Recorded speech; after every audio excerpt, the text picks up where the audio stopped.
আসসালামু আলাইকুম। আমি রুমানা। আমি আজকে আপনাদের সাথে আর্গুমেন্ট নিয়ে ডিসকাস করব। আমাদের সামনে গভর্নমেন্ট ব্যাংকের এক্সাম আছে, সেখানে হচ্ছে 30 মার্কসের আর্গুমেন্ট থাকবে। এছাড়া প্রাইভেট ব্যাংকের এক্সামগুলোতে আর্গুমেন্ট আসে এবং আমাদের আইএলটিএস এক্সামেও আর্গুমেন্ট থাকে।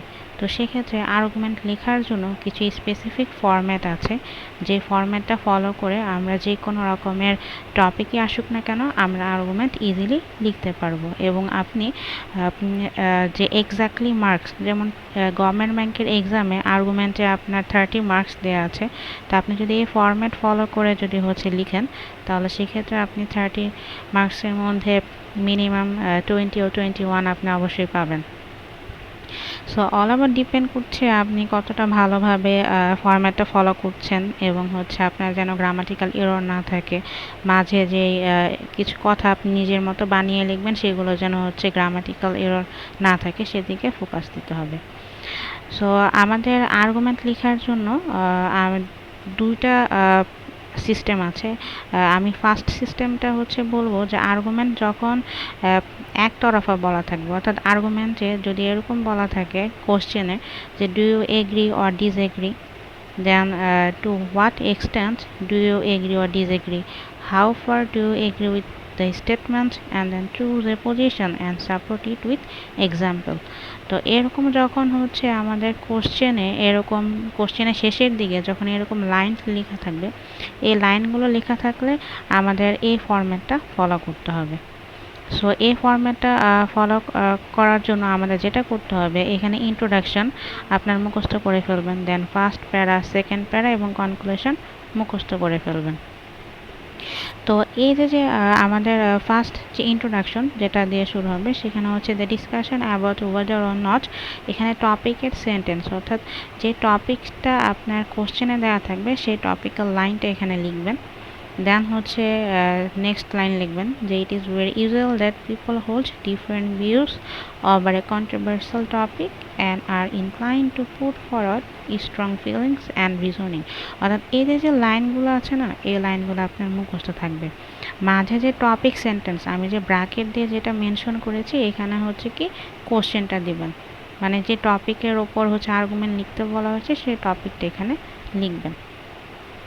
তারপর এখানে কোশ্চেনে তো বলা থাকবে যে আপনি কি এগ্রি করেন নাকি ডিসএগ্রি করেন, সেটা আপনার কাছ থেকে জানতে চাওয়া হয়েছে।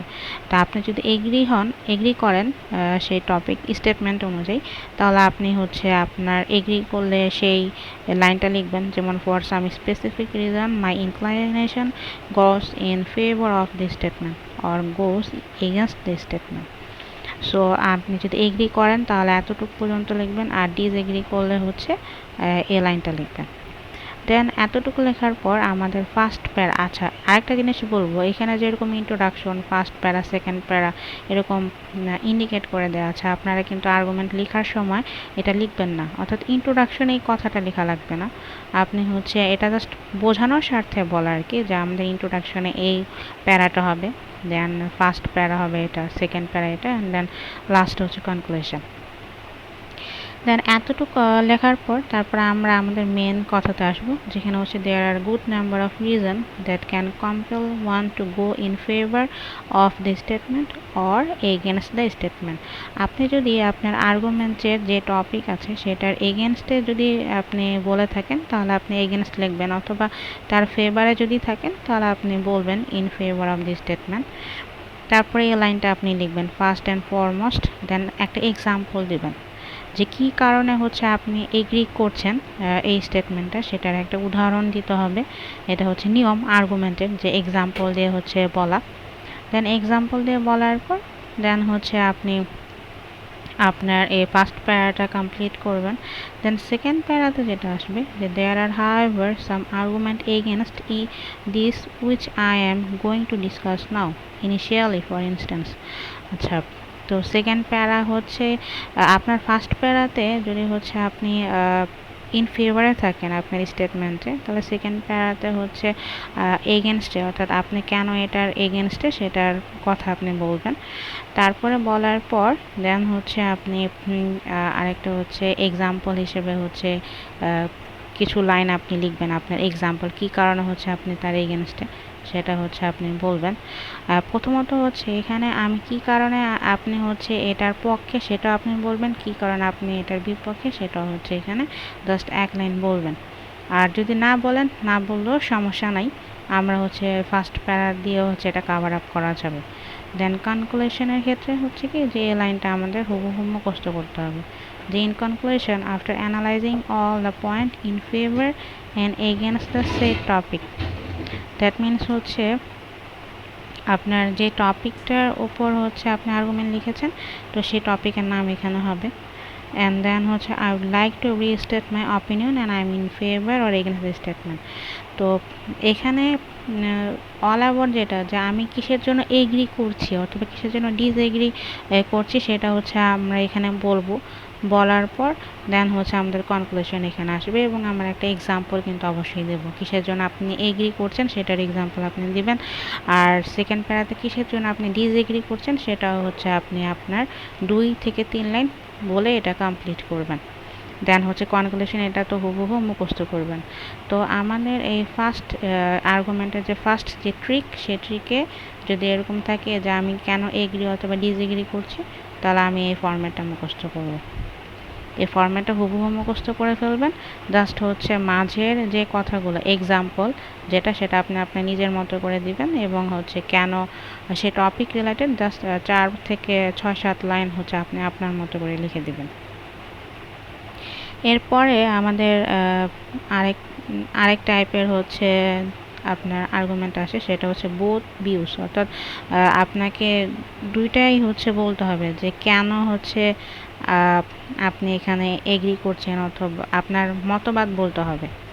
তো বোথ ভিউসে যেটা লেখার সময় শুরুতে ইন্ট্রোডাকশন দেব, তারপরে ফার্স্ট ভিউয়ের পক্ষে কথাগুলো আগে লিখব, তারপর সেকেন্ড ভিউয়ের পক্ষে কথাগুলো লিখতে হবে। অর্থাৎ এখানে বোথ ভিউস বলতে হচ্ছে কি যে আমি কেন হচ্ছে এই স্টেটমেন্টের সাথে আমরা এগ্রি করছি। তো সেই ক্ষেত্রে হচ্ছে আমার সেই ফার্স্ট ভিউ এবং হচ্ছে সেকেন্ড ভিউ দুইটাই হচ্ছে আমাকে বলতে হবে। তো এটা হচ্ছে আমাদের ইন্ট্রোডাকশনের যেই ফার্স্ট প্যারা, যেখানে হচ্ছে আমাদের কমন লাইনগুলো মুখস্থ করতে হবে যে there are difference of opinion among scholars regarding topic sentence. Regarding topic sentence বলতে কি যেই স্টেটমেন্টটা, অর্থাৎ কোশ্চেনে যে টপিক দেওয়া ছিল সেই টপিকের নাম এখানে লিখবেন। Then some people hold the view that first part of the topic, অর্থাৎ ওইখানে তো দুইটা থাকবে, মানে বোথ ভিউসের আর্গুমেন্টে দুইটা পার্টে হচ্ছে কোশ্চেন থাকবে, মানে এক পক্ষ ডিসএগ্রি করছে আর এক পক্ষ এগ্রি করছে। তা আপনি দুই পক্ষে হয়ে হচ্ছে কথা বলবেন, কেন তারা এগ্রি এবং ডিসএগ্রি করছে সেই সম্পর্কে বলবেন। তো ফার্স্ট পার্টের রিলেটেড টপিকটা লিখবেন, অ্যান্ড সেকেন্ড পার্টের যে রিলেটেড টপিক ছিল সেটা লিখবেন। দেন হচ্ছে লাস্টের লাইনটা তো মুখস্থ, মানে কমন। তারপর আমরা আমাদের ফার্স্ট প্যারাতে লিখব there are good number of reason why some scholars opine that first part of the topic. That means first part হচ্ছে কি যে যারা হচ্ছে এটার পক্ষে ছিল সেই টপিকে, সেটা আমরা সেই টপিকের নামটা এখানে লিখব। দেন হচ্ছে আমরা এক্সাম্পল দেবো যে কেন হচ্ছে তারা এর পক্ষে। এক্সাম্পল দেওয়ার পর তারপর হচ্ছে আমরা আমাদের ফার্স্ট পার্টটা শেষ করব। দেন সেকেন্ড পার্টে যে হচ্ছে কেন এই স্টেটমেন্টের বিপক্ষে তারা সেই সম্পর্কে হচ্ছে আমরা আবার বলবো এবং সেটারও আমরা এক্সাম্পল দেব। তো এটা গেলো আমাদের সেকেন্ড প্যারা। নাও আমাদের কনক্লুশনে যেটা বলবো যে I would like to say that the factors presented in the essay in favor of both the views have clearly demonstrated the reason why people differ in opinions. If it comes to my opinion, I think it is logical to support the view of your opinion. অর্থাৎ এই লাস্টের লাইনটা হচ্ছে কি মুখস্থ। আমাদের এই প্রত্যেকটা পার্ট হচ্ছে আমরা মুখস্থ করব এবং মাঝের যে কথাগুলো থাকবে মানে এক্সাম্পল, সেটা হচ্ছে আপনি আপনার মতো করে এখানে বসাবেন। যেখানে হচ্ছে ফিল ইন গ্যাপস, যেই গ্যাপসগুলো দেওয়া আছে এখানে আপনার মতো করে সেই এক্সাম্পলগুলো বসিয়ে দেন হচ্ছে আপনি প্যারাগুলো শেষ করবেন। তো এখন হচ্ছে আমি এই এক্সাম্পল আমাদের এই ফরম্যাটগুলো কীভাবে ইউজ করবেন সেটার হচ্ছে আমি একটা এক্সাম্পল এখানে শো করছি। আমাদের যে টপিকটা সেটা হচ্ছে কি যে এনভায়রনমেন্ট। আমাদের আর্গুমেন্ট হচ্ছে কি যে the environment problems are too big for individual countries and individual person to address. In other words, we have reached the stage where the only way to protect the environment is at an international level. To what extent do you agree or disagree with this opinion? অর্থাৎ এখানে আমাকে কোশ্চেনে করা হয়েছে, দেখেন যে আমি agri এবং ডিসএগ্রি করছি। এই যদি এগ্রি অথবা ডিসএগ্রি করে থাকি কিসের জন্য করছি সেটা আমাকে এখানে বলতে হবে। তো আমরা জানি যে অ্যাজ ইউজুয়াল যখন এরকম ধরনের কোশ্চেন থাকবে, অর্থাৎ আমাকে এগ্রি অথবা ডিসএগ্রি যে কোনো একটা পক্ষে নিয়ে কথা বলতে হবে, তখন হচ্ছে আমরা আমাদের ফরম্যাটটা একটু ডিফারেন্ট হবে। তো এই ফরম্যাটটা, তো আমরা ফরম্যাট শুরু করি the discussion about weather or not the environmental problem. এখানে এনভায়রনমেন্টাল প্রবলেম দিয়ে শুরু ছিল এই টপিক, তাই আমি এখানে এনভায়রনমেন্টাল প্রবলেমটা লিখলাম টপিকের নাম। Are too weak for individual countries and individual person to address is to debatable one. Okay, then it is very usual that people holds different way. As usual ওই ফরম্যাটের যে নেক্সট যে পার্টগুলো ছিল সেগুলো হচ্ছে ফার্স্ট ইন্ট্রোডাকশনের যে পার্ট ছিল সেগুলো আমি হুবহু এখানে তুলে দিলাম। এখন আমাকে কারণ বলতে হবে যে কী কারণে হচ্ছে আমি ডিসএগ্রি এখানে, সেটার হচ্ছে এক্সাম্পল আমাকে বলতে হবে, কারণ বলতে হবে। সো আমি বললাম for some specific reason I disagree with the Notion that the only way to address the environmental problem is at the international level. I firmly believe that this colossal problem can only be handled if all individuals contribute, all governments take steps at national level and also join hands at an international level. So আমি এখানে হচ্ছে কেন disagree করছি সেটা আমি বললাম, এবং এখানে আমি হচ্ছে কি বিলিভ করি, কিসের জন্য হচ্ছে কি হওয়া উচিত সেগুলো হচ্ছে আমি ডিসকাস করলাম। দেন আমি এখানে বললাম undoubtedly gigantic steps need to be taken and are being taken at the international level. তো এখানে হচ্ছে আমরা কিসের জন্য আমি ডিসএগ্রি সেটা আমি এখানে মেনশন করলাম। করার পর এখন হচ্ছে আরেকটা পার্ট বলতে হবে যে এখানে তো আমার ডিসএগ্রি, এবং এছাড়াও আমাকে আরও এক্সট্রা কিছু বলতে হবে। সেটা হচ্ছে কি যে although the international and national level are imperative, it is also a fact that individual action combine with governmental action can do a lot more to prevent climate change than if individual citizens were not involved. In a world of billion people, if everyone stopped wasting water, disposed of their rubbish properly, started accepting recycled material, and stopped succumbing to consumerism, then it would go a long way in solving the problem of environment. So এখানে all দিয়ে অথবা on the other hands দিয়ে হচ্ছে যেই পার্টটা লিখতে হয় সেটা হচ্ছে আমি এখানে বললাম যে আমি কেন হচ্ছে টোটালি ডিসএগ্রি করছি, যে শুধুমাত্র ইন্টারন্যাশনাল অথবা ন্যাশনাল এই দুই লেভেলে হচ্ছে কাজ করলে হবে না, পাশাপাশি আমাদের সিটিজেন হিসেবে আমাদের অনেক দায়িত্ব পালন করতে হবে।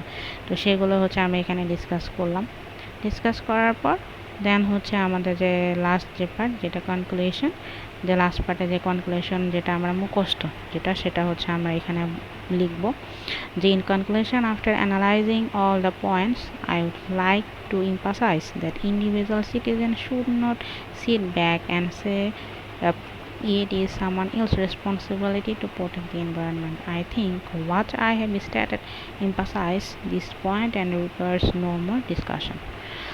তো আপনাদের বলছি যে ফরম্যাটটা হচ্ছে ফলো করবেন সেই ফরম্যাটটা আমরা ইউজ করেছি, এবং ইউজ করার পর সেই ফরম্যাটের মাঝে যে কথাগুলো আমরা লিখব সেটা কিন্তু অবশ্যই গ্রামাটিক্যাল এরর যেন না থাকে সেটার দিকে আমাদের খেয়াল রাখতে হবে, ঠিক আছে। এবং অবশ্যই লজিক্যাল কথাগুলো মাঝে আপনাদের অ্যাড করতে হবে, ইলজিক্যাল কোনো কথা বলা যাবে না। তো এই গেল হচ্ছে আমাদের ফার্স্ট আর্গুমেন্টের এক্সাম্পল যে হচ্ছে এগ্রি অথবা ডিসএগ্রি বললে তখন আমরা সেই ফরম্যাট ইউজ করে কীভাবে লিখব সেটা আমি বললাম। অ্যান্ড আমাদের নেক্সট যে আর্গুমেন্টটা আসবে সেটা হচ্ছে বোথ ভিউস, অর্থাৎ হচ্ছে দুই পক্ষই যখন কথা বলবে তখন হচ্ছে আমরা কীভাবে সেটাকে ডিফাইন করব। তো আমাদের এখানে যেই আচ্ছা এই যে আর্গুমেন্ট দুটো এগুলো হচ্ছে আইএলসের এক্সাম এসেছিলো প্রিভিয়াসের কোশ্চেন আইএলসের এক্সাম থেকে নেওয়া আমার এই আর্গুমেন্টসগুলো, এবং এগুলো হচ্ছে প্রাইভেট ব্যাংকেও এসেছে। সো এগুলো ইম্পর্ট্যান্ট। নাও এখানে আমাদের বলা হয়েছিল যে some people think that children should begin their formal education at very early age, some think they should begin at least 7 years old. Discuss both views and give your own opinion. আচ্ছা, এখানে আমাদের চাওয়া হচ্ছে যে একদল people তারা ভাবছে যে আলিয়া যত ছোট থাকতেই হচ্ছে বাচ্চাদের স্কুলে পাঠানো উচিত, এবং আরেকদল পিপল ভাবছে যে 7 বছর বয়স হলে দেন হচ্ছে তাদের স্কুলে পাঠানো উচিত। তো সেই ক্ষেত্রে আমাদের দুই পক্ষের মতামত আমাকে এখানে বলতে হবে। সো আমরা কি করলাম যে আমাদের যে ফরম্যাট সেই ফরম্যাট অনুযায়ী হচ্ছে এখানে আমরা ইন্ট্রোডাকশনটা বসালাম যে there are difference of opinion among scholars regarding whether to let children go to school or not, being formal education before age 7 remain as a source of controversy in the education field. Some people hold the view that parents should let their children get the education before the age of 7. In this essay, I will go deep into the matter before drawing my opinion. তাহলে দেখেন আমাদের যে introduction পার্টে যে লাইনগুলো ছিল সেই লাইনগুলোর মাঝে আমাদের যে টপিক, অর্থাৎ আমাদের এখানে আর্গুমেন্টের যে টপিকটা ছিল সেই টপিকগুলো কিন্তু আমরা এখানে অ্যাড করেছি, ঠিক আছে। দ্যাট মিনস টপিকগুলো এই দুইটা লাইন দিয়ে কিন্তু হচ্ছে আমাদের ইন্ট্রোডাকশনটা কভার করলাম। নাও এখন আসি আমাদের মাঝের যে প্যারাগুলো আসবে, যে কি কারণে হচ্ছে মানে এক পক্ষ কি কারণে এটা ফেভার যে ছোট বয়সে হচ্ছে স্কুলে পাঠানো উচিত। তো সে পক্ষে আমরা বলবো, যুক্তি তর্ক করব। There is many individual believe that children should engage in formal education from an early age. They believe this will help children develop their intelligence and talent. So এখানে আমরা কি করছি, এখানে হচ্ছে যে এক পক্ষ অর্থাৎ এই যে আর্লি এজে পক্ষে যারা ছিল তাদের পক্ষে তারা কেন হচ্ছে বলেছে যে অল্প বয়সে স্কুলে পাঠানো উচিত, মানে এডুকেশন দেওয়া উচিত তাদের। তো সেই ক্ষেত্রে তাদের পক্ষ হয়ে আমি সেটার রিজন এখানে ডিসকাস করব। দেন এরপরে অন দ্য আদার হ্যান্ড যখনই আমরা বলবো তখন আমরা কাদের পক্ষ হয়ে বলবো, যে আরেক পক্ষ যে বললো যে 7 বছর বয়সে হচ্ছে স্টাডি শুরু করা উচিত, তারা কেন বলেছে সেটারও রিজন এখানে আমরা বলবো। তো এখানে আমি কি করলাম, on the other hand I believe that children should go to school after age 7 because that is the time when their cognitive function fully develop, which helps them adopt academic knowledge from school. It is obvious that most primary school systems around the world only let children who are at least 7 go to school. আচ্ছা, তো এখানে on the other hand আমি যে পক্ষের সাথে agri করছি সে পক্ষ, অর্থাৎ আমি সামথিং দ্যাট, অর্থাৎ যারা বলেছে 7 বছর বয়সে হচ্ছে স্কুলে পাঠানো উচিত তাদের পক্ষ হয়ে আমি কথা বলছি। তো আমি এখানে আমার মতামতটা বললাম। তো এইখানে বোথ ভিউসের বেলা একটা জিনিস মনে রাখতে হবে যে এক পক্ষ, আপনি যে পক্ষের সাথে এগ্রি করছেন সে পক্ষের পাশে গিয়ে দাঁড়াতে হবে। তো প্রথমে যারা বলেছিল যে অল্প বয়স, অর্থাৎ দ্যাট মিনস আর্লি এজে হচ্ছে স্টাডি করা উচিত, তো তাদের কেন তারা বলেছে সেটা আপনি কারণ বললেন, লজিক দেখানোর পর দেন আপনি যে সেকেন্ড পিপল অর্থাৎ সেকেন্ড পোর্শনে যারা হচ্ছে 7 বছর বয়সে স্টাডি শুরু করা উচিত তাদের পক্ষে আপনি এগ্রি করছেন সেটার মতামত আপনি বলবেন যে হচ্ছে আপনিও তাদের সাথে এগ্রি। একমত। সো কী কারণে একমত সেটা হচ্ছে আপনি এখানে ক্ল্যারিফাই করবেন, বলার পর দেন হচ্ছে আপনি আপনার কনক্লুশনে হচ্ছে যাবেন। সো কনক্লুশনটা তো হচ্ছে অ্যাজ ইউজুয়াল আমরা নর্মালি হচ্ছে যে ফরম্যাট অনুযায়ী যে লাস্টে যে কনক্লুশনটা ছিল সেই কনক্লুশনটা আমরা এখানে ইউজ করব।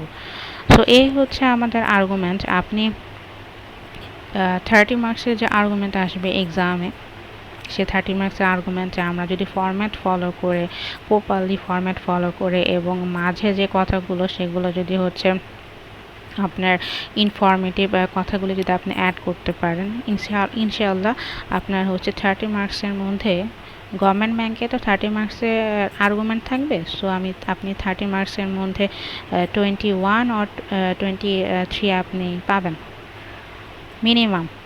সো আপনাকে ফরম্যাট, আপনাকে বলা হবে না যে আপনি 2-3 পেজ লিখেন, আপনি এক্স্যাক্টলি যদি 1 পেজ অর 2 পেজও লেখেন অথবা 1.5 পেজও লেখেন তাও এনাফ।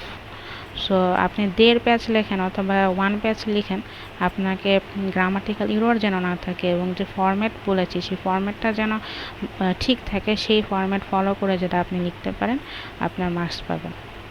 সো এই হচ্ছে আজকের আমাদের আর্গুমেন্টের হচ্ছে টিপস, যে কিভাবে হচ্ছে আর্গুমেন্ট লিখতে হয় এবং আর্গুমেন্টের ফরম্যাটস হচ্ছে বলেছি। এছাড়া হচ্ছে আমাদের প্রাইভেট ব্যাংক ব্যাচ এবং গভর্নমেন্ট ব্যাংক ব্যাচ, আমাদের ফেসবুকে গ্রুপের নাম হচ্ছে CWS bank job preparation group. তো সেখানে হচ্ছে আমরা আর্গুমেন্টের ফরম্যাটের পিডিএফও দিয়েছি আমাদের ব্যাচে। তো আশা করছি আপনারা সবাই বেনিফিটেড হবেন এবং সবসময় হচ্ছে আমাদের পাশে থাকার জন্য আপনাদেরকে ধন্যবাদ। এবং সামনে আরও বেশ কিছু গভর্নমেন্ট ব্যাংক এবং প্রাইভেট ব্যাংকের এক্সাম প্রিপারেশনের জন্য আমি গাইডলাইন প্রোভাইড করব। সো আমাদের চ্যানেল সাবস্ক্রাইব করবেন, ইনশাআল্লাহ ভালো কিছু হবে।